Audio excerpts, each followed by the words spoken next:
Hey there, my fellow sensitive, anxious soul.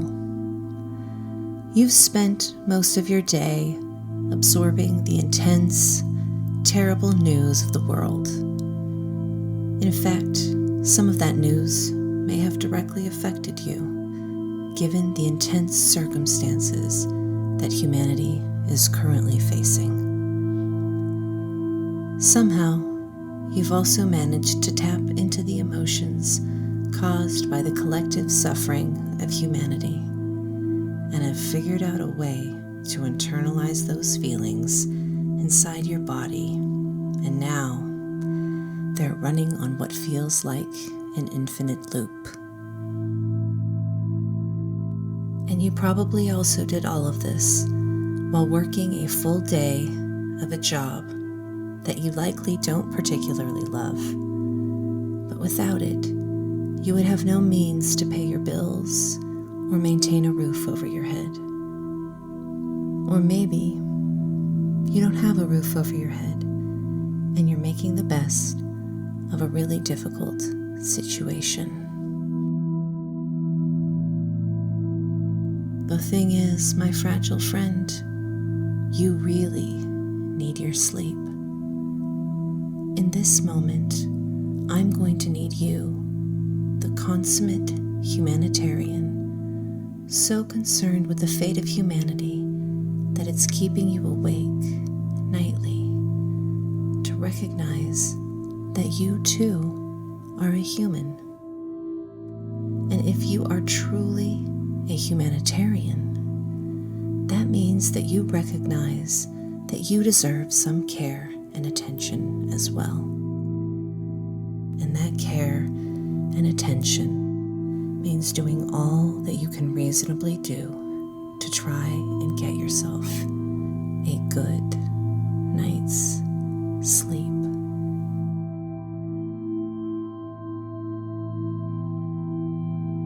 So now, you see, it's time for us to slow down that brain of yours. I want you to take all of the tense, frustrating, way too big fears that have gotten themselves all twisted up inside your brain like giant knots.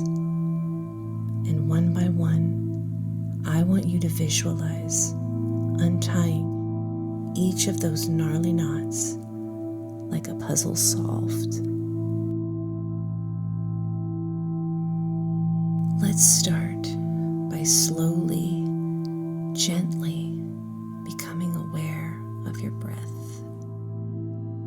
Let this awareness guide you to both slow down and deepen your breathing. Allow the natural rhythm of your breathing to guide you. Now, let's take 3 slow, deep breaths together. 1.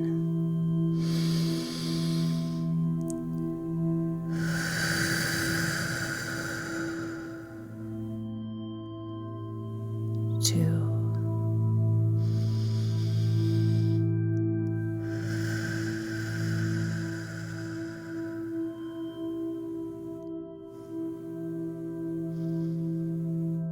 3.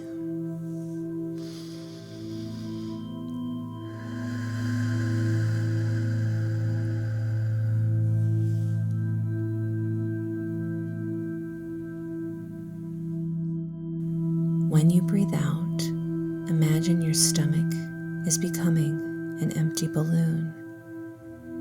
Each time you breathe in through your nose, visualize filling that balloon from the very bottom until it's completely full of oxygen. Then, release that air through your mouth, expelling the carbon dioxide from your lungs into the air. This carbon dioxide will float into the atmosphere until it comes into contact with a nearby plant. The plant will breathe in your carbon dioxide like a kiss you gently blew in its direction once upon a time, and the two of you will have engaged in an ancient exchange of energy that connects you eternally in an epic, giant, cosmic breathing pattern. Breathing in, breathing out, giving life to one another.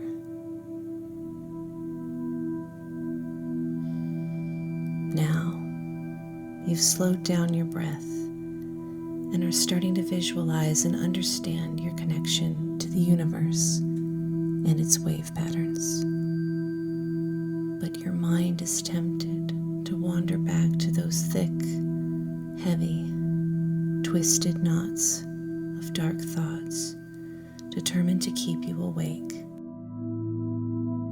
Now that you turn to face those, I want you to envision your hands slowly, carefully, untying the knots in front of you. Where the rope once felt immovable, like a hard system of twisted tree roots, your hands soften it immediately with one simple touch of kind intention. Envision your hands cool, dry, and confident as you slowly, carefully unwind each rope, having been melted into peace and stillness, no longer holding on tight to the thoughts that bind you to the chaos of all those things determined to distract you from the deep lake of tranquility that you already contain inside yourself.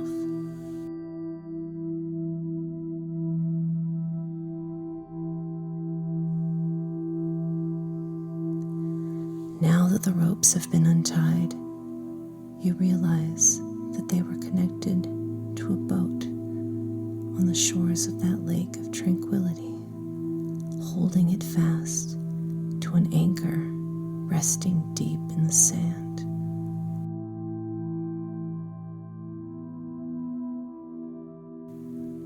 But by now, your calm, patient hands have laid the untangled ropes out on the sand in long lines, and the boat is now ready for you to take it out into the center of the lake, just as the warm orange and purple glow of the sunset has started to burn on the horizon of the water.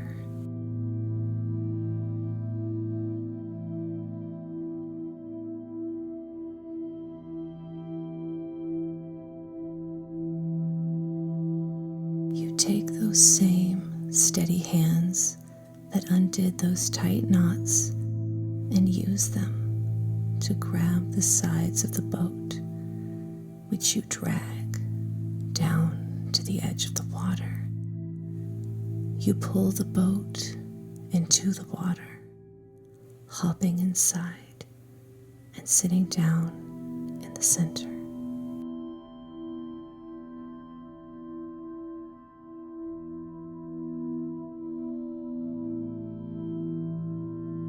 You grab the oars and start to easily row yourself into the very center of the lake.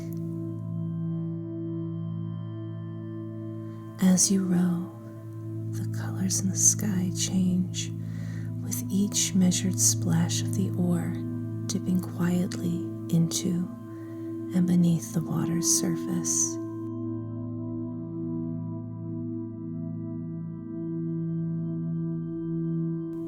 The purples grow stronger and deeper, overtaking the orange until the entire lake, the surrounding forest, and even you are covered in a blanket of rich indigo blue.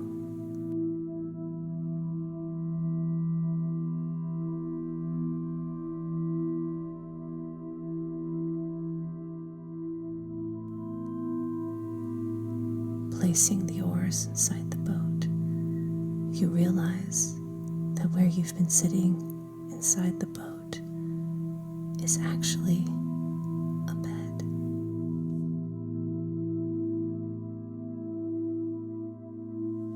In fact, it's your bed, and it's somehow even softer than you've ever remembered it being.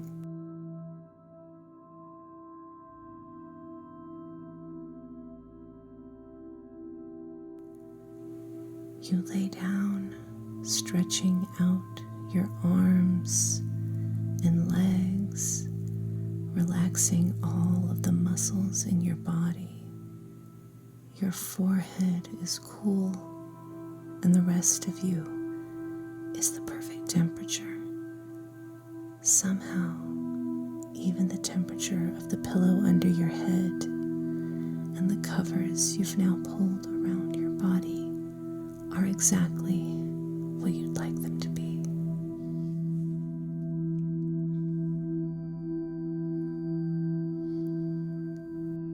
The water of the lake, first disrupted by your entrance into it and rowing into its center, is now as still as it has ever been.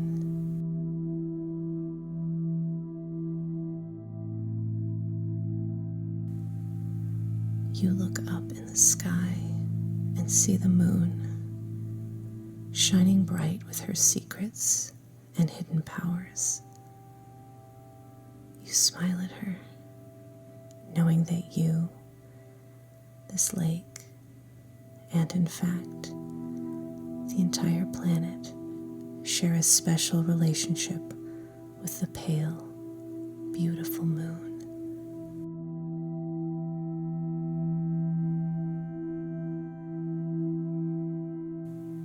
She hangs in the sky, a beautiful face looking down on you with love and compassion.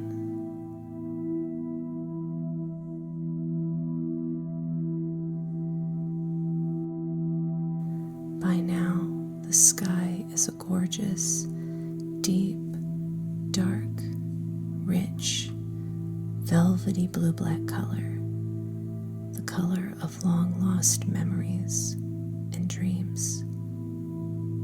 And you notice for the first time how wonderfully clear the sky is. Any clouds from daytime have since drifted carelessly away, leaving a dark canvas full of the tiny lights of stars.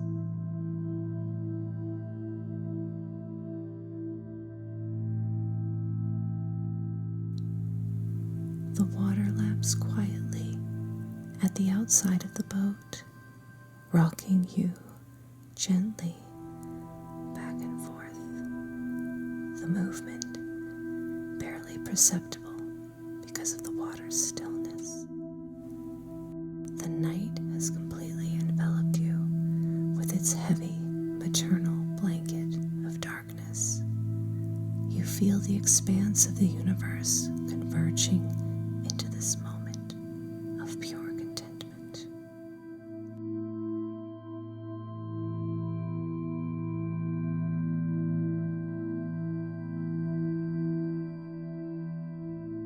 Each star in the sky isn't just a point of light, but a spirit.